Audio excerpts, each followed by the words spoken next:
देश के पूर्व वित्त मंत्री यशवंत सिन्हा ने सृजन मामले में सीबीआई की जांच को पक्षपातपूर्ण करार दिया है। उन्होंने कहा कि भागलपुर में सृजन के रूप में एक ऐसा घोटाला हुआ जिसने पूरे देश को हिला दिया। इसमें कई बड़े बड़े मंत्री, अधिकारी और सफेदपोश शामिल हैं, लेकिन मौजूदा नीतीश सरकार ने सीबीआई जांच की सिफारिश कर खुद को बचाने का प्रयास किया है। यशवंत सिन्हा ने मुख्यमंत्री पर आरोप लगाते हुए कहा कि ये सबको पता है कि सीबीआई किस प्रकार से कार्य करती है। यही नहीं, उन्होंने केंद्र की मोदी सरकार को भी निशाने पर लिया। यहाँ आपको बता दें कि पूर्व वित्त मंत्री यशवंत सिन्हा फिलहाल यूनाइटेड डेमोक्रेटिक अलायंस के संयोजक है। इसी क्रम में वे बिहार का सत्य बताने के लिए प्रदेश के सभी जिलों का दौरा कर रहे हैं। वहीं भागलपुर सर्किट हाउस में प्रेस वार्ता को संबोधित करते हुए सृजन के मामले में सूबे की सरकार पर जमकर हमला बोला। आज सरकार अपना प्रचार करने में लगी। प्रचार के अलावा दूसरा कोई काम आज बिहार की सरकार नहीं कर रही है और उसी का नतीजा है कि बिहार की जनता भगवान भरोसे छोड़ दी गई है। हम लोगों ने इसके ऊपर बहुत गंभीरता से विचार किया। ऐसा नहीं है कि हम लोगों ने अचानक कोई फैसला किया। हम लोगों ने बहुत गंभीरता से विचार किया और विचार करने के बाद और ये समझने बूझने के बाद कि बिहार की जनता आज एक नए विकल्प की बहुत व्याकुलता के साथ तलाश कर रही है, नया विकल्प। क्योंकि बिहार में एक बेमानी बहस छिड़ी हुई है इस समय। 15 साल बनाम 15 साल। सरकार के पास क्या है कहने को? सरकार के पास यही कहने को है कि उस 15 साल को याद करो, जंगल राज, और इसलिए हमको वोट दो। और वो 15 साल वाले जो हैं वो कहते हैं कि नहीं, तुम्हारे 15 साल से हमारा 15 साल कम बुरा है या बुरा था। और हमको पूरा विश्वास है कि देवेंद्र यादव जी ने वो कहा होगा जो हर जगह ये कहते हैं कि कीचड़ से कीचड़ की सफाई हो रही है बिहार में। कीचड़ से कीचड़ की सफाई नहीं होती है, स्वच्छ जल से ही कीचड़ की सफाई होती है। और इसीलिए यूनाइटेड डेमोक्रेटिक अलायंस, ये नाम भी इन्हीं का दिया हुआ जिसको हम लोगों ने अडॉप्ट किया। तो यूनाइटेड डेमोक्रेटिक अलायंस यानी कि यूडीए ईमानदारी की राजनीति करने के लिए आई है, मुद्दों की राजनीति करने के लिए आई है, मूल्यों की राजनीति करने के लिए आई है। हम चाहते हैं कि एक अपराध मुक्त बिहार बने और इसीलिए हम लोगों ने तय किया है कि हम लोग अपने यूडीए में अपराधियों को नहीं रखेंगे, किसी अपराधी को हम टिकट नहीं देंगे। ये हमारा संकल्प है। स्वच्छ भारत तभी बन सकता है जब स्वच्छ राजनीति हो।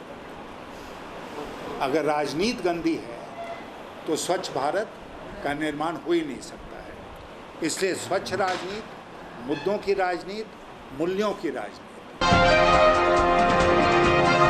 भागलपुर जिला प्रशासन की ओर से बिना मास्क पहनकर सड़क पर निकल रहे लोगों के खिलाफ अभियान चलाया गया। तिलका मांझी चौक सहित विभिन्न इलाकों में मजिस्ट्रेट की उपस्थिति में पुलिस बलों के साथ अभियान चलाया गया। बिना मास्क के घूम रहे लोगों को पकड़कर उनसे जुर्माना वसूला गया। वहीं बिना मास्क पहने दुकान चला रहे दुकानदारों पर भी कार्रवाई की गई। तिलका मांझी चौक पर बिना मास्क पहने दुकान चला रहे एक दुकान को प्रशासन ने जुर्माना करते हुए सील किया। तेजी से बढ़ रहा है और सरकार का बार बार आदेश भी आ रहा है और इतना प्रचार प्रसार हो रहा है हमारे जिला प्रशासन की तरफ से, तो लोगों को बहुत ज़रूरत है अभी कि मास्क पहनकर ही बाहर निकलें और जो भी दुकानें भी खोल रही हैं वो मास्क पहनकर ही अपना दुकान चलाएं और प्लस सोशल डिस्टेंसिंग काफ़ी अच्छे से मेंटेन करें ताकि इस कोविड-19 के ऊपर हम लोग जीत पा सकें और अच्छे से बिल्कुल उसका समाधान कर सकें। आगामी चुनाव को शांतिपूर्वक संपन्न कराए जाने की मांग को लेकर पूर्वी प्रक्षेत्र भागलपुर के डीआईजी सुजीत कुमार ने रेंज के पुलिस कप्तान के साथ मीटिंग की और चुनाव को लेकर पुलिस बलों और केंद्रीय पारा मिलिट्री फोर्स की आवश्यकता सहित विभिन्न मुद्दों पर चर्चा की।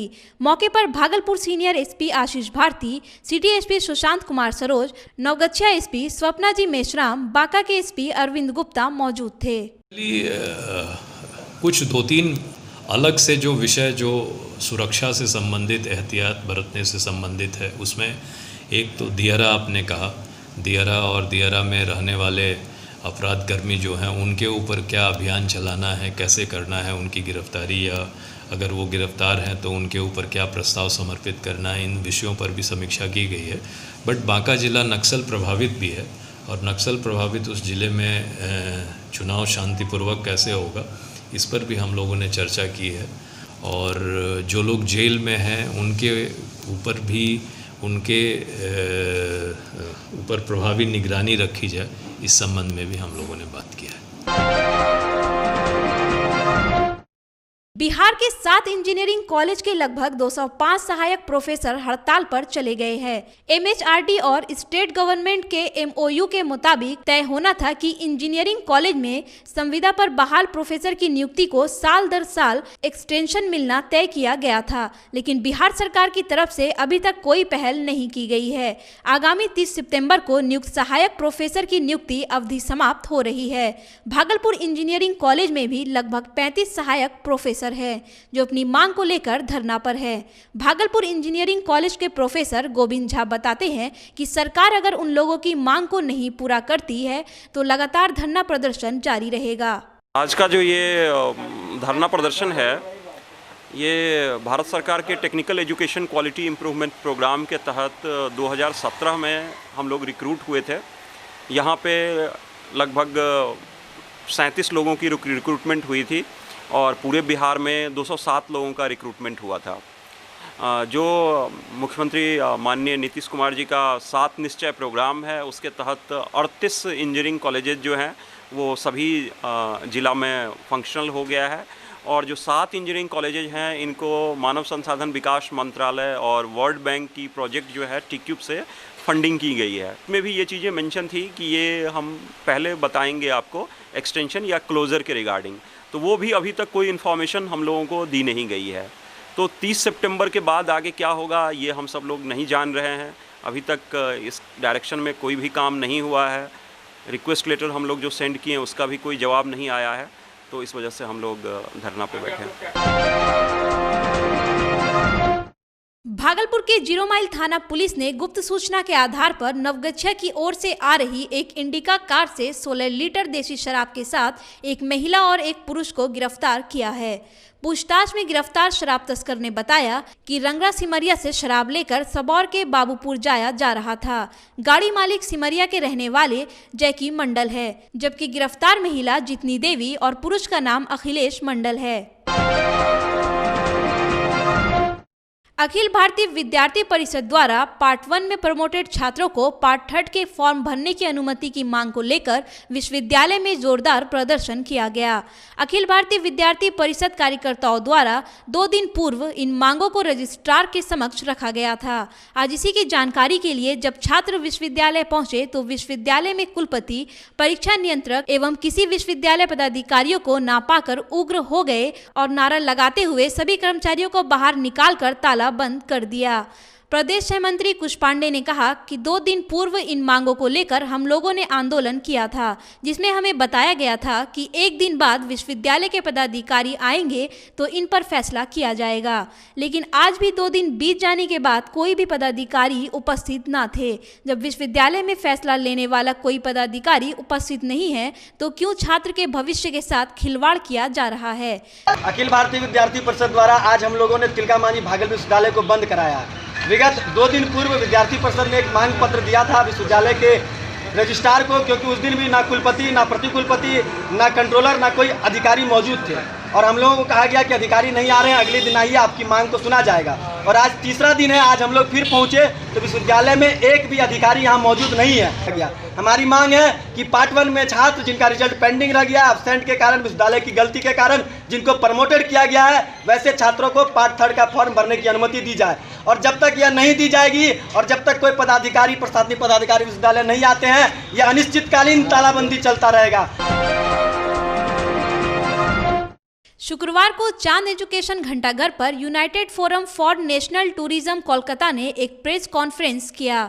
यूएफएनटी उपाध्यक्ष बामापद गंगोपाध्याय ने पत्रकारों को संबोधित करते हुए बताया, भागलपुर में पौराणिक, प्राकृतिक, ऐतिहासिक तथा वैज्ञानिक स्थल मौजूद हैं कि हम सारे देश ही नहीं पूरे विश्व के सैलानियों का ध्यान खींच सकते हैं और हम खींचेंगे भी। बाबा बूढ़ानाथ मंदिर, चंपापुर जैन मंदिर, गंगा के बीच में मौजूद अजगैवीनाथ मंदिर, बिशैरी स्थान, कुप्पा घाट मंदिर से आशीर्वाद कौन नहीं लेना चाहेगा। मंदार पर्वत, विक्रमशिला विश्वविद्यालय, फतेह जंग का मकबरा, खानका शहबाजिया, चंपानगर बड़ी मस्जिद, बड़ी पंकज गुरुद्वारा देख कौन नहीं आश्चर्यचकित होना चाहेगा। हम इसका प्रचार करेंगे और लोगों को भागलपुर के बारे में बताएंगे। यहाँ के लोगों के लिए भी रोजगार के द्वार खुल जाएंगे। चाहता है भागलपुर के बेस करके हम टूरिज्म इधर बनाएगा। उसका साथ दीपक जी आपका पूरा एक दिन पूरा साथ चाहिए आपका, नहीं तो नहीं बनेगा, जुड़ेगा। अब जुड़ लीजिए, गवर्नमेंट के रिक्वेस्ट करिए, उसका साथ अब विक्रमशिला जुड़ जाएगा तो फॉरेनर बहुत आएगा। पूरा अक्टूबर में, अक्टूबर, नवंबर, दिसंबर और जनवरी, फरवरी तक लॉकडाउन पूरा उठ जाएगा तो ट्रेन भी खुल जाएगा, तो अक्टूबर से लगातार यहाँ पे टूरिस्ट आएगा। फास्ट एक्चुअली हम डॉल्फिन के बारे में हम सोचेगा, this is the first Asia से सबसे बड़ा एक ही जगह है जो भागलपुर है जहाँ पे डॉल्फिन देख सकता है।